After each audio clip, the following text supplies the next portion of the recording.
Jai Radha Madhava Kunja Bihari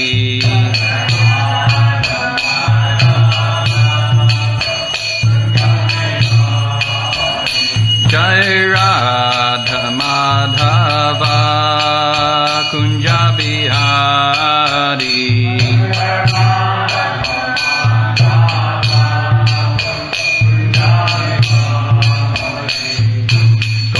Janavallabha Girivardhari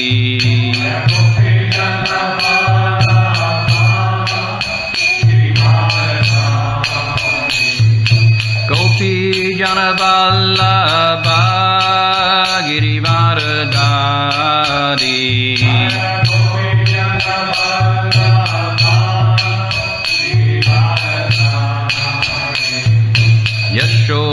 Yashodanandana Braja Janaranjana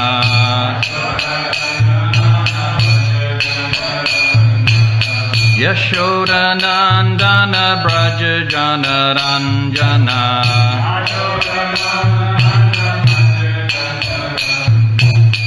Yamunatira Vanachari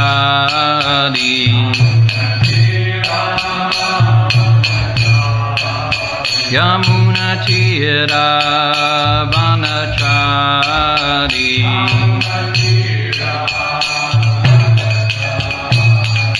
Jai Radha Madhava Kunja Bihari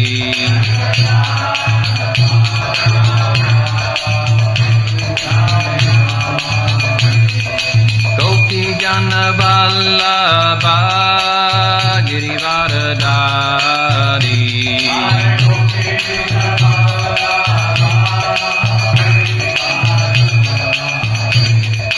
Yashodanandana Braja Janaranjana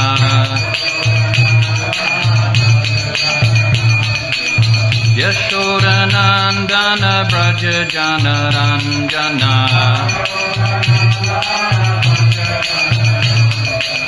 Yamunatira Vanachari Yamunatira Vanachari Hare Krishna Krishna Krishna Hare Hare Hare Rama Rama Rama Hare Hare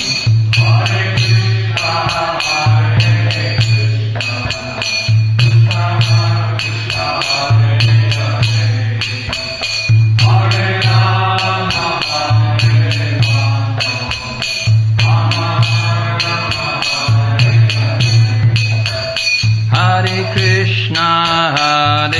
Krishna Krishna Krishna Hare Hare Hare Rama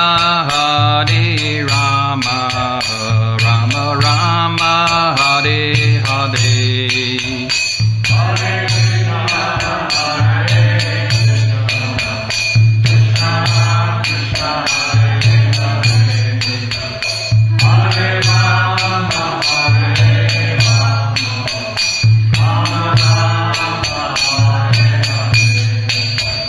Hare Krishna Krishna Krishna Hare Hare Hare Rama Rama Rama Hare Hare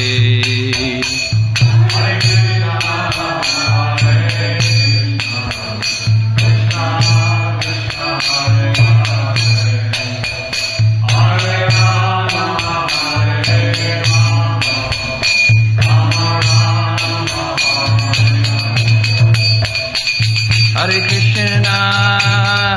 Krishna Krishna Krishna Hare Hare Hare Rama Rama Rama Hare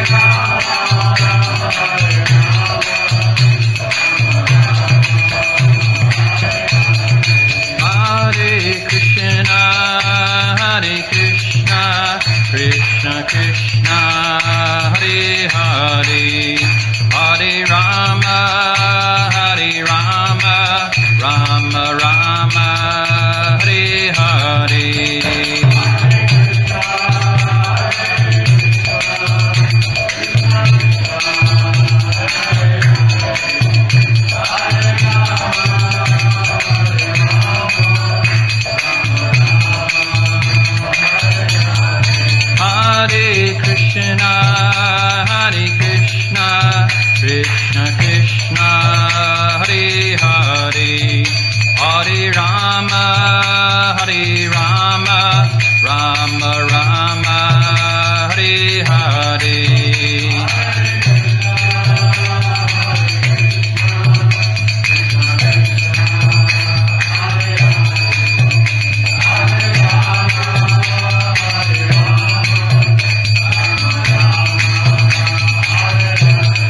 Jaya Prabhupada, Jaya Prabhupada,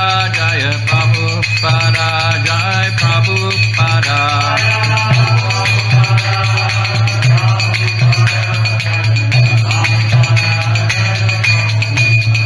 Jaya Radha Govindari, Radha Govindari, Shri Radhe.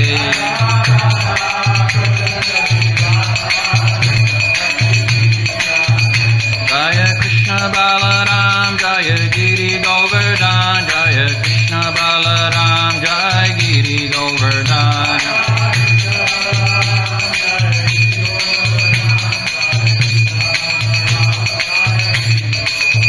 Jaya Gaurani Kai, Jaya Gaurani Kai, Jaya Gaurani Kai, Jaya Gaurani Kai.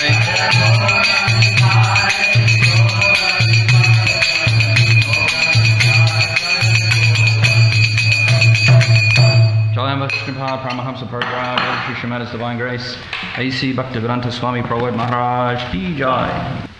Jai Jai Shri Caitanya, Jai Nityananda, Jai Dvaita Chandra, Jai Gaura Bhakta Vrinda, Jai Jai Shri Caitanya, Jai Nityananda, Jai Dvaita Chandra, Jai Gaura Bhakta Vrinda, Jai Jai Shri Caitanya, Jai Nityananda, Jai Dvaita Chandra, Jaya Gaura Bhakta Vrinda. Okay, so we're reading from the Caitanya Caritamrita, and we're up to the Adi-lila, chapter 7, text number 161 to 163. I think this chapter is the Lord and 5 features from memory, chapter 7, looking at Lord Chaitanya and his 5 different features. So text 161 is on the board.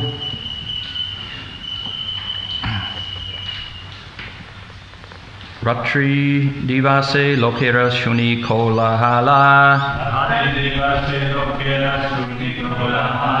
Ratri divase lokera shuni kolahala. Varanasi chadi prabhu aila nilachal. Varanasi chadi prabhu aila nilachal. Ratri divasi lokera shuni kolahala. Varanasi chadi prabhu aila nilachal.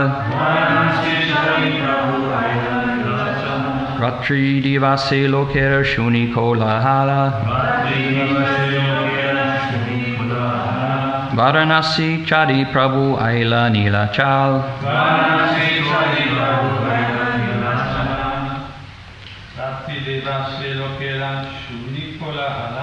Ratri divasi lokera shuni kolahala. Varanasi chadi prabhu aila nilachal. Varanasi chadi prabhu aila nilachal. Ratri divasi lokera shuni kolahala. Ratri divasi lokera shuni kolahala. Varanasi chadi prabhu aila nilachal. Varanasi chadi prabhu aila nilachal.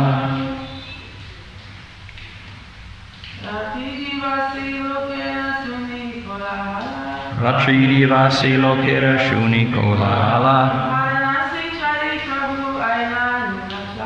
Varanasi chadi prabhu aila nilachala. Ratri divasi lokera shuni kolahala. Varanasi chadi prabhu aila nilachala. I do the word for word. Ratri, night. Divasi, day. Lokera, of the people in general. Shuni, hearing. Kolahala, tumult. Varanasi, the city of Benares. Chadi, leaving. Prabhu, the Lord. Aila, returned. Nilachal, to Puri. Translation by His Divine Grace A.C. Bhaktivedanta Swami Prabhupada. Because the city of Varanasi was always full of tumultuous crowds, Sri Chaitanya Mahaprabhu, after sending Sanatan to Vrindavan, returned to Jagannath Puri. There's no purport for text 161, so we can go to text 162. Adi-lila kahiba age vistara kariya sankshepe kahilan ihan prasanga paya. Translation: I have here given a brief account of these pastimes of Lord Chaitanya, but later I shall describe them in an extensive way.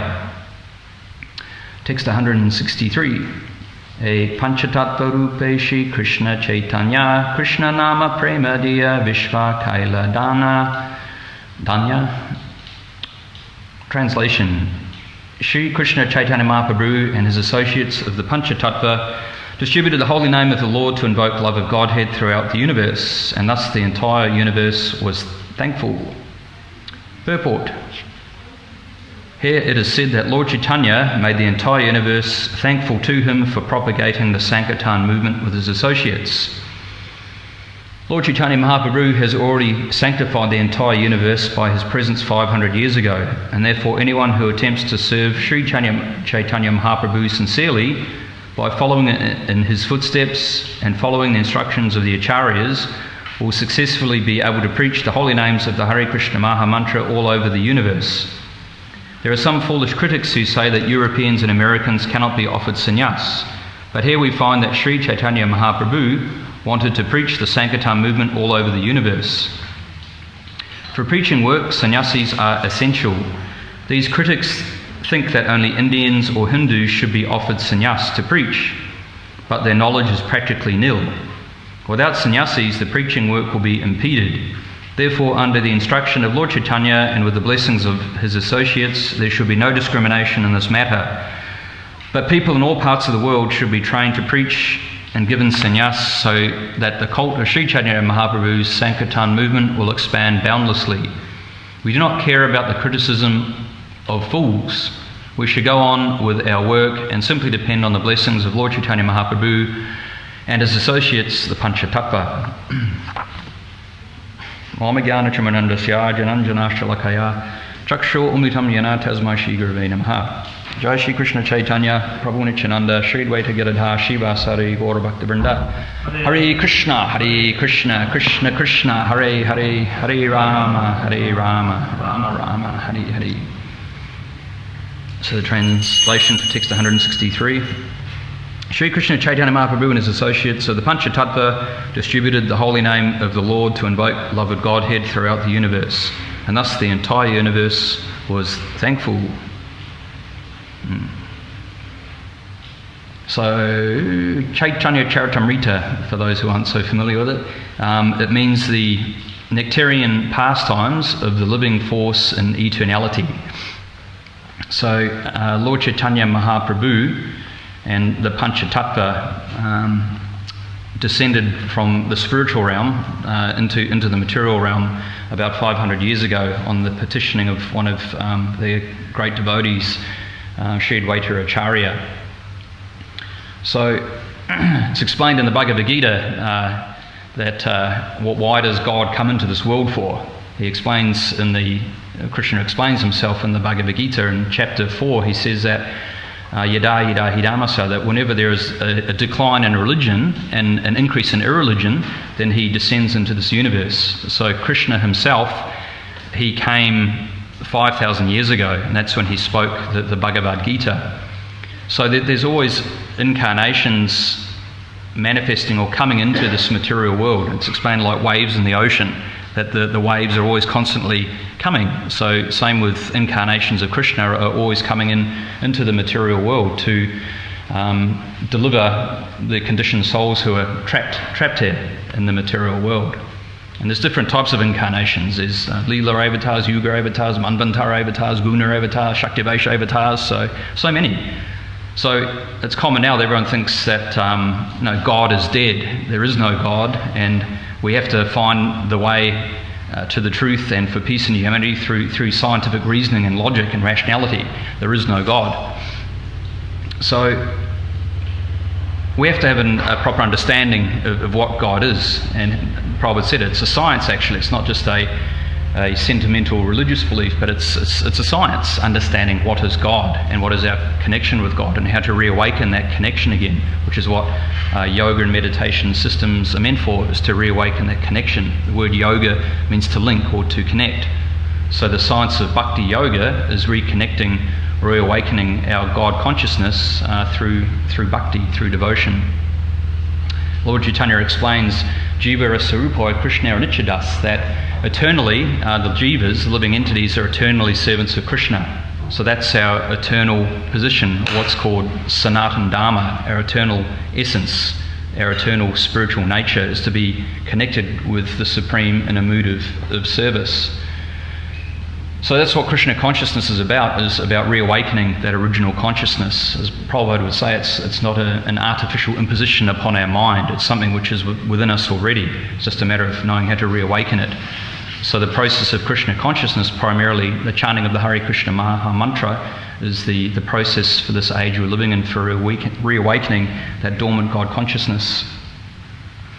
So Lord Chaitanya, he came himself in 5 different features, and this is what this chapter 7 is about, is understanding those 5 different features of Lord Chaitanya. He came as a devotee, he came as an incarnation of a devotee, he came as a manifestation of a devotee, he came as a pure devotee, and he came as the devotional energy. And these are what the members of the Pancha Tattva represent, these 5 different features of Lord Chaitanya Mahaprabhu.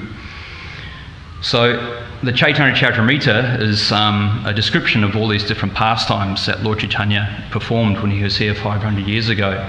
So the Adi-lila is looking at Lord Chaitanya up to the age of 24 years of age, and then at the age of 24 he took sannyas. We heard the word sannyas in here, which means he became a monk or a renunciate.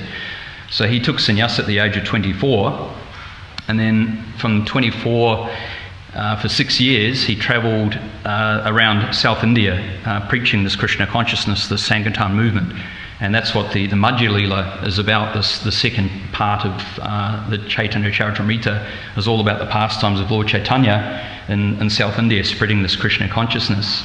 And then the Adi-lila is when he must have been 30, and then he resided in a place called Jagannath Puri, which is a holy place in Orissa, and he lived there till he was 48, I think it was, and then he disappeared his earthly pastimes in Jagannath Puri. So the Caitanya Caritamrita, which was written by Krishnadas Kaviraj Goswami, is a description of the Supreme Personality of Godhead and what he does when he comes to the material world. So we understand from the Vaishnava perspective that God is a person. Just as we're always individual people, God is also a person, and he never loses his individuality or loses his personality. The same with us when we pass away, that we don't lose our individuality, we don't lose our personality either. I was listening to a talk recently, and a particular person was talking about their philosophy that God is experiencing himself through all of us, that God is incomplete, so therefore has to take on these earthly forms so God can experience the world through us and then therefore become complete. But that's not correct. It's what we call Mayavad philosophy or impersonalism, that Krishna explains in the Bhagavad Gita that he always retains his individuality. He says that never was a time that I did not exist, nor you, nor all these kings, nor in the future shall any of us cease to be. So Krishna is always a person eternally, and we're eternally individual people as well, and we have a connection, a relationship with Krishna. So by reading the Caitanya Caritamrita, it just helps to deepen that philosophical understanding about the difference between us and the Supreme Being. What is the difference? Prabhupada gives the analogy of, many analogies. I'd like to write a book about Prabhupada analogies one day. He's got so many good analogies, but one analogy he uses is like the gold in a gold mine. Like you have the mass reservoir of gold, and you can take a portion of gold from that gold mine. So qualitatively, that fragment of gold you take is the same quality as the massive reservoir of gold, but there is a difference. You have to make a distinction between the reservoir and the part that comes from the gold. Also, another analogy he gave is like a fire. You have the big raging fire, and then you can have a spark that comes from that fire. So the spark has the same qualities as the fire, but you can't say it's as good as the fire. There's a distinction there. So Mayavad philosophy doesn't make those distinctions. It says that the part is as good as the whole, whereas Vaishnava philosophy says the difference. It acknowledges there is a part and there is the whole, but there is a difference between those two things. So there's some subtle nuances there between Vaishnava philosophy and Mayavad philosophy. And that was one of the main preaching, items that Prabhupada was preaching very strongly against was this Mayavad philosophy, because it's very, very prominent now. And it comes in many different forms. Like in India, they call it Mayavad or Brahmavadi or impersonalism, whereas in the West it comes in different forms. It's the same philosophy, but packaged differently. I know that in the 1990s, the New Age philosophy was very prominent then. It had many books coming out. If you've been through the 1990s, Deepak Chopra and magical thinking, and so it was very, very prominent then. This Mayavad philosophy really became quite strong within the West, which was preaching impersonalism. That basically, when we all die, we merge into the oneness and become one with God, and all these sort of things. Or else you become God. It's just a matter of realising that you're God, but you've forgotten God. So these philosophies are still around today. So the Vaishnava philosophy just helps put everything into its proper context and proper perspective. Because within India, there are different philosophical traditions. There is an impersonal school of thought, and then there's the Vaishnava personalism school of thought. So you have to understand both simultaneously, because unfortunately now the Mayavad or impersonalism is very, very strong, and Vaishnavism isn't so well known philosophically. But the Caitanya Caritamrita very, very strongly presents the Vaishnava or personalism philosophy. So continue on with the purport. So we talked about how the reason why God or Krishna comes into this world, and then we have to understand what he actually does when he's here.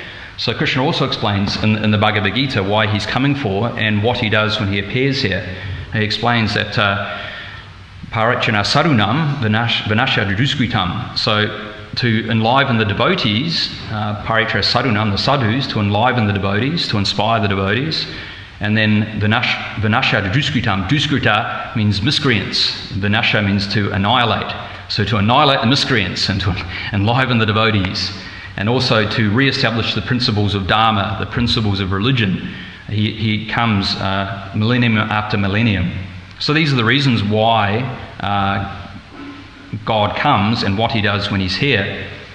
So when Krishna comes, when he came 5,000 years ago, he also came for that reason. At that time, we understand there was a lot of adharmic activity going on all over the planet. There were so many asuric or demoniac personalities who were ruling the planet and causing mayhem and chaos.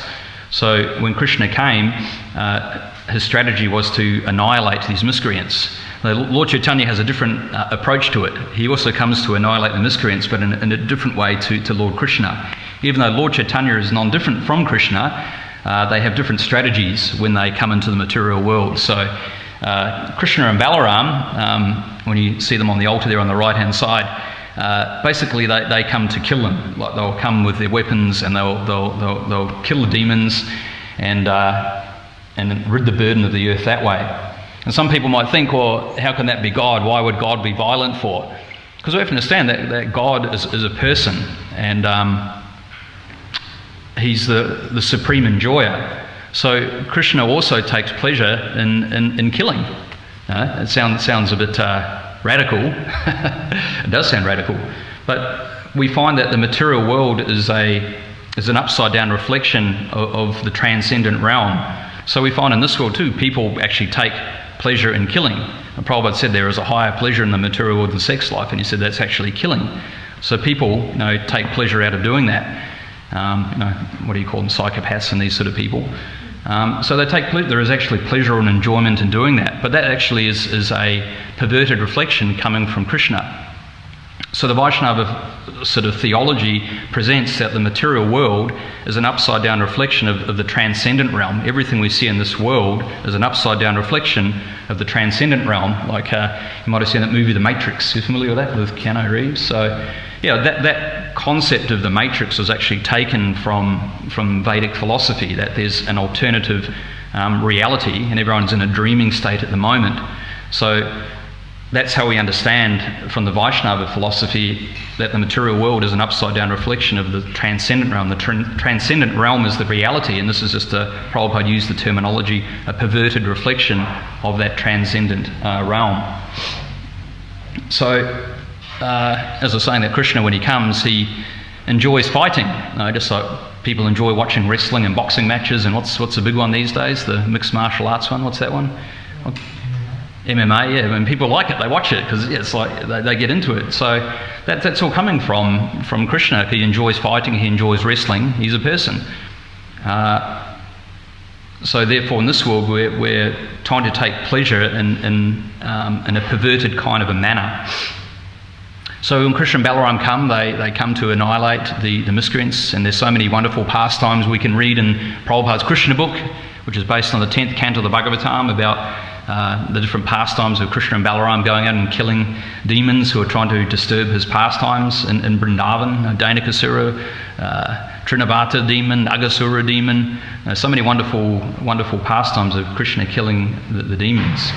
And Krishna's always very clever how when he's killing demons, he always strategizes about how to get the most out of killing the demons. We can see that with the pastime of killing the Kaliya serpent, or subduing the Kaliya serpent. He didn't actually kill Kaliya. One of the only demons he didn't kill, I think, was Kaliya. He chastised him. And so we can see that Krishna, in that pastime of chastising the Kaliya serpent, he planned the whole thing out to get the maximum amount of affection drawn out from the residents of Vrindavan. He jumped into the Yamuna waters and then began wrestling in the coils of the Kaliya serpent, who was a many hooded serpent, and all of the villagers of Vrindavan were watching as Krishna was caught in these coils of Kaliya, and they were feeling so much anxiety and stress about their most beloved Krishna being taken away by this Kaliya serpent. But Krishna was doing it in a way to extract the most love, the most affection out of his closest residents in the villages of Vrindavan. And of course, part of the pastime as Krishna began dancing on these different heads of the Kaliya serpent. Krishna is an expert dancer, so he was showing off his dancing skills by stomping on the heads of this Kaliya serpent. And as he stomped on the heads, Kaliya became more and more fatigued and comatose. And then finally Krishna chastised him, and as Damodar was saying yesterday, he left. And then there's a folk story that he went to Fiji somewhere. He's still residing somewhere in a cave in Fiji somewhere, this Kaliya serpent. So many wonderful pastimes you can read with Krishna chastising the demons and enlivening his devotees in Vrindavan. So when Lord Caitanya Mahaprabhu comes, it says that he comes with his weapons, but his weapons are not to kill with violence, but to kill with kindness. Lord Chaitanya's mood, in a mood of mercy and compassion, he comes to deliver all the fallen souls.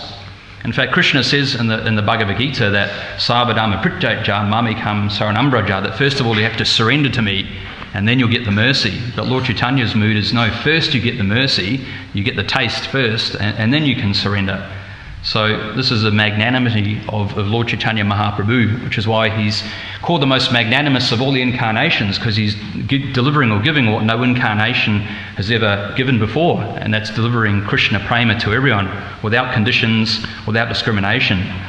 So that's the mood of Lord Caitanya Mahaprabhu and the Panchatattva, is that they're distributing this mercy, this love of Godhead, without worrying about where you're taking birth, or if you're a man or if you're a woman, or how intelligent or how educated you are. Those things are secondary. The primary thing is that you take this love of Godhead and you taste it. So we're so fortunate that we have access to this mercy of Lord Caitanya Mahaprabhu. We can engage in kirtan, we can take prasadam, we can associate with the devotees. There's so many different services that we can engage in, and this is all in the network of mercy coming from Lord Caitanya Mahaprabhu. And Prabhupada explains in the purport here that there are some foolish people who criticise, saying that Europeans and Americans cannot be offered sannyas. But here we find that Sri Caitanya Mahaprabhu wanted to preach the Sankirtan movement all over the universe. For preaching works, sannyasis are essential. These critics think that only Indians or Hindus should be offered sannyas to preach, but their knowledge is practically nil. So we saw Prabhupada gave the sannyas, or the renounced order, to so many of his Western American disciples so that they could preach this Krishna consciousness. But also Prabhupada empowered many of his married disciples to preach Krishna consciousness. We know that Krishna consciousness was introduced into England by Prabhupada sending, 6 married couples, Mukunda, Shamasundara, Gurudas. They were the 3 originals, and their wives as well, of course. And they were so determined to spread Krishna consciousness in England, and they had the mercy of Prabhupada to do so, that they were able to make the Hare Krishna mantra so famous. They got the Beatles involved, George Harrison, John Lennon, the Beatles became involved in Krishna consciousness, and they made records, and they had a very profound impact upon Europe by spreading this Krishna consciousness, this Maha mantra. So it's not just sannyasis can preach, but anyone can preach Krishna consciousness. And Lord Chaitanya, he's instructed Yare Dekatarika Krishna Upadesh, that wherever you go and whoever you meet, then you tell them about Krishna. So Krishna consciousness, as Deva Mridaswami explains, it's a simultaneous process of personal transformation, changing our own hearts, purifying our own hearts, and simultaneously distributing it as well. So both things have to go on. We're transforming our hearts, transforming our consciousness, and we're also engaging or giving that opportunity to others as well. So that's Lord Chaitanya's Sankirtan movement. Simultaneous transformation and distribution at the same time. So we can all take it on. We can all play a small part in spreading Krishna consciousness, and we all play a small role somehow or other. We can obviously chant Hare Krishna ourselves. We can give prasadam out to others. We can give books out to others. There's so many ways that we can, in our own small way, play a part to assist Lord Caitanya. And Lord Caitanya is very pleased. It says that as the love of Godhead, this ocean of Krishna consciousness, this love of Krishna prem spread through the universe, the Pancha Tattva dance and dance more ecstatically. So we can meditate on that as we're introducing people to Krishna consciousness, either through giving a book or talking about Krishna, becoming friends with people. The Pancha Tattva are becoming more and more ecstatic the more we're doing that. Very profound, actually. And there's also, it's not based on having to be a great learned scholar in the Shastra, like some people may think, first of all, I want to become a very erudite scholar and learn all these books, and then I'll go out and preach. But we can see there are so many pastimes where people who couldn't even read or illiterate were great devotees. They're the pastime of the illiterate Brahmana who couldn't read when Lord Chaitanya was touring South India. And there was a Brahmana in a temple in South India, and he was instructed to read the Bhagavad Gita every day, but he was illiterate. He wasn't able to read it, but he would look at the Bhagavad Gita and turn the pages, and on each page there would be a picture of Parthasarathi, Lord Krishna, driving the chariot for Arjuna on the battlefield. And then by seeing that picture, this Brahmana would become overwhelmed with ecstasy, because he was meditating on how Lord Krishna, the Supreme Personality of Godhead, had taken on the role of being a servant for his dear devotee Arjuna.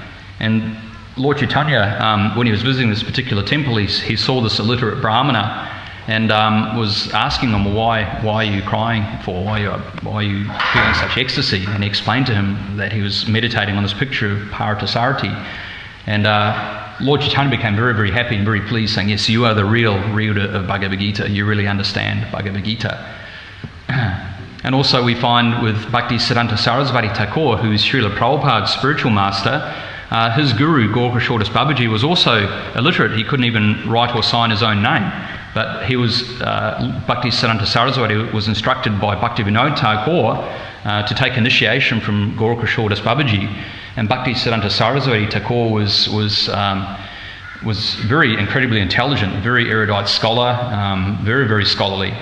And even though he was, materially speaking, so intelligent and so educated and very academic, he took initiation from his spiritual master, who was an illiterate, who wasn't able to read. So we can see that it makes it very clear that your academic education, it's very secondary to the process of bhakti yoga. So it's not just for people born in India or Hindus or for people from that part of the world, but Krishna consciousness is universal. It's for everyone. And that's very much so the mood of Lord Chaitanya Mahaprabhu. And when Lord Chaitanya Mahaprabhu was present, he was spreading the Sankirtan movement throughout India. Now, he empowered the Goswamis to go to Vrindavan, as Damodar Prabhu was talking about yesterday, how the 6 Goswamis, they were instructed to go to Vrindavan, Rupa and Sanatana in particular, were instructed to go to Vrindavan to discover, rediscover the pastime places of Krishna and to build temples there and to also translate and write the Bhakti Shastras. So Sanatana and Rupa went to Vrindavan to do that, and then also Lord Chaitanya instructed Lord Nityananda Prabhu, who's Lord Balaram, non-different, to go to Bengal and preach Krishna consciousness in Bengal. So Lord Nityananda is very, very popular, and Lord Chaitanya are very popular in that area, Bengal. And also Lord Chaitanya himself, he went to South India, and we can read that when we go through the Adi-lila about the pastimes of Lord Chaitanya Mahaprabhu preaching Krishna consciousness in South India. And then, fortunately for us, Lord Chaitanya has left us so much service to do here in the West. Lord Chaitanya didn't come to the West, but he sent his great devotee, Srila Prabhupada, into the West to introduce this Krishna consciousness. So obviously there's still much to be done in spreading this Vaishnava Krishna conscious philosophy throughout the world. And we understand that there are so many problems in the world. It's just due to a lack of God consciousness. As we can see now, the world is in a very disturbed time, very, very disturbed. So many problems and issues happening all over the world at the moment. So we understand that's part of Kali Yuga, the age of hypocrisy and quarrel, that these things will be there. But the solution is Krishna consciousness. You know, what is it? Albert Einstein made that comment that you can't solve a problem with the same consciousness that created the problem in the first place. So we know Krishna also explains in the Bhagavad Gita the formula for peace. Prabhupada said that the peace formula, what's that verse? How does it go again? Bhaktaram yagna tapasam sarva lokam heshram suhidam sarva bhutanam was it? Shantam richiti.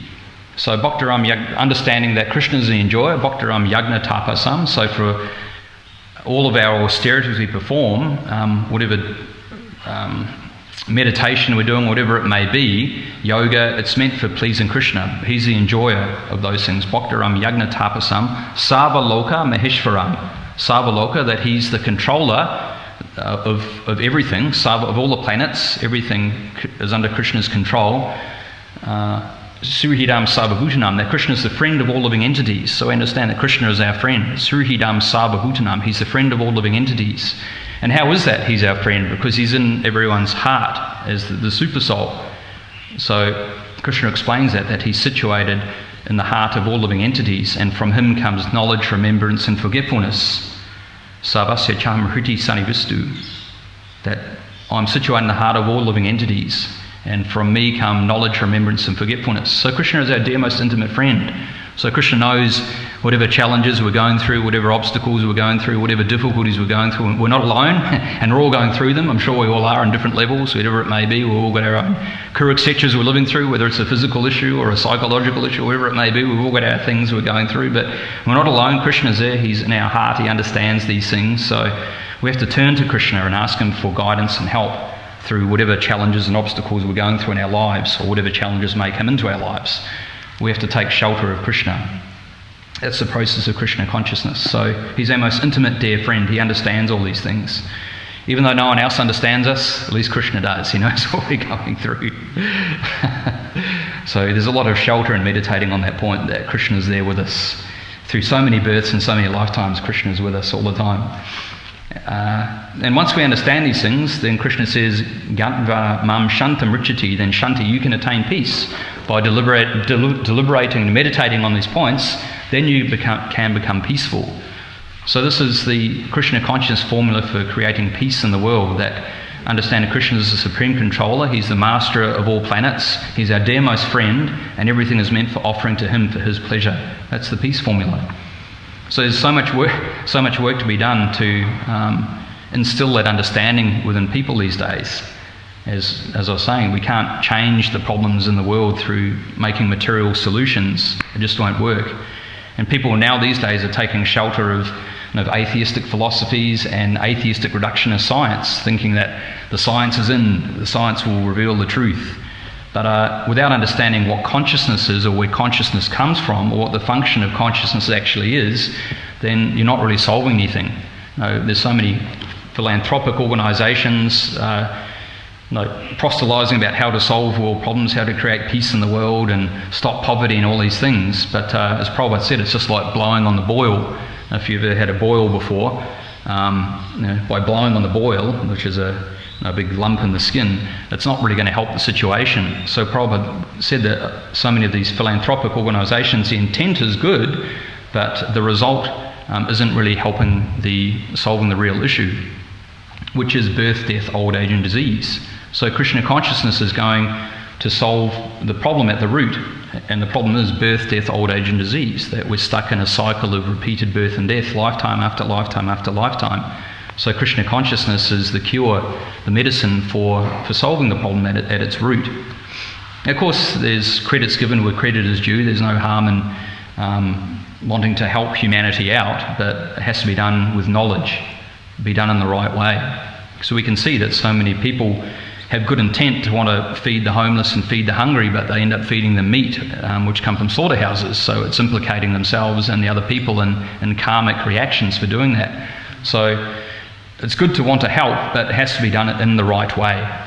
So it has to be done with knowledge and education and proper understanding of the bigger picture, how karma works, how the modes of nature are working. These things have to be understood in proper context.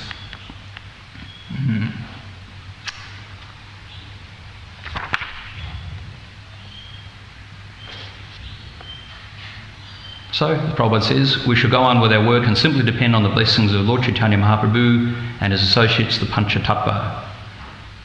So, Lord Caitanya is very merciful that he's given us this wonderful service of spreading this Krishna consciousness throughout the world. In fact, I was reading a nice... what was I reading? I think it was in Hari Sori's diary, the Transcendental Diary by Hari Sori. Hari Sori was Prabhupada's servant, his personal servant, for 1975 to 76. And I think it was when Prabhupada was staying on New Vrindavan Farm, and there was a devotee there who was serving near Prabhupada's quarters, and he relayed a story of how Prabhupada came out one time and said to him, you go to the place that I cannot go. And the devotee was a bit confused, saying, sorry Prabhupada, I don't understand what you mean. And Prabhupada said again, you go to the place that I cannot go. And then the devotee was still a little confused, and then Prabhupada said, into the future, you go into the future, because I'm only going to be here for a short time, but you must carry this Krishna consciousness into the future and show people and convince people how much Krishna actually has affection and love for them. So you take this into the future. So that's our responsibility. We're taking Prabhupada into the future. We're taking Lord Chaitanya's mercy and the Panchatattva's mercy into the future. We're carrying that with us in our own hearts. So we have to carry that, and as I said, we have to transform our own hearts and also distribute that to others as well. That's Krishna consciousness. That's Lord Chaitanya's Sankirtan movement. So I think that was everything I wanted to talk on. Don't want to put you all to sleep. Does anybody have anything they'd like to add, or questions or points, or feel free to chip in whatever you like.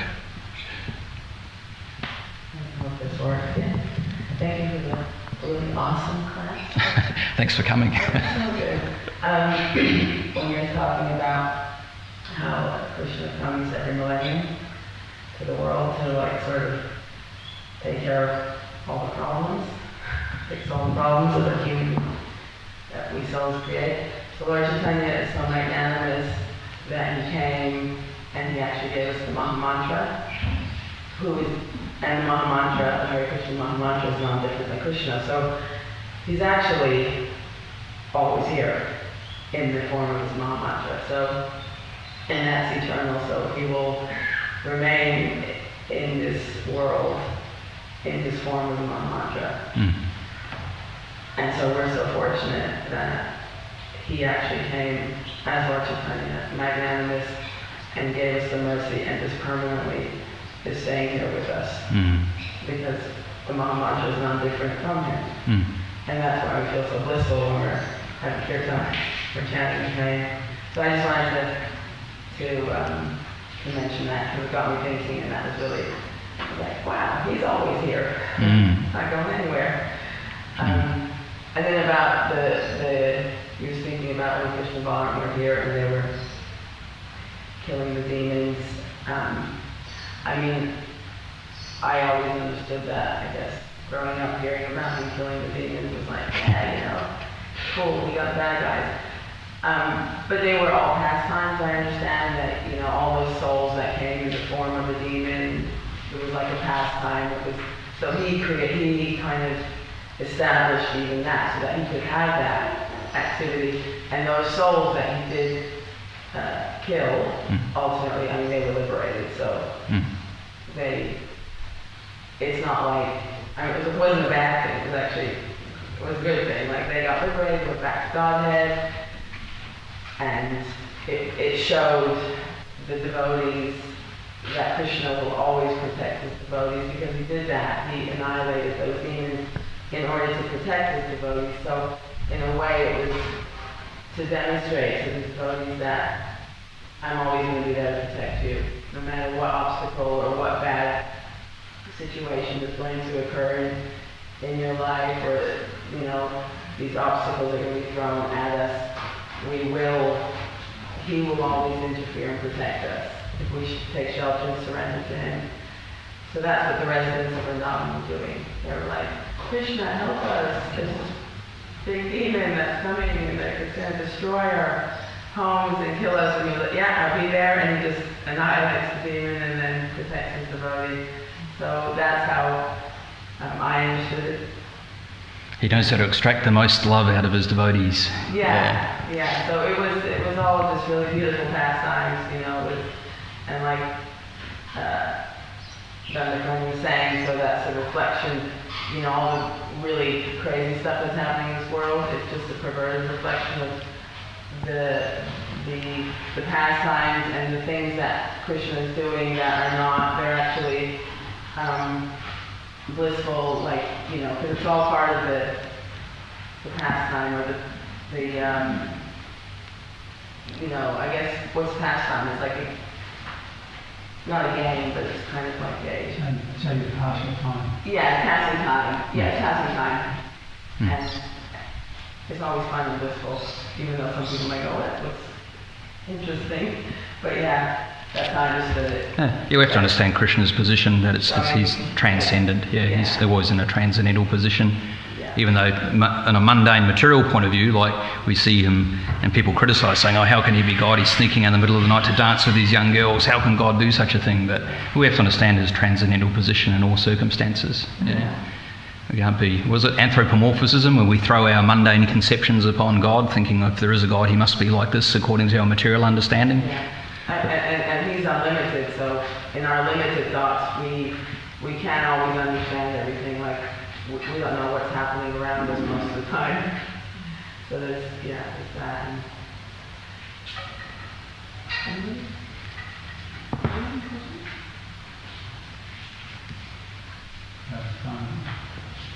Okay, all right, we're done. 8:30, Prasadam. Hare Krishna. Thank you for coming. Srila Prabhupada ki jai.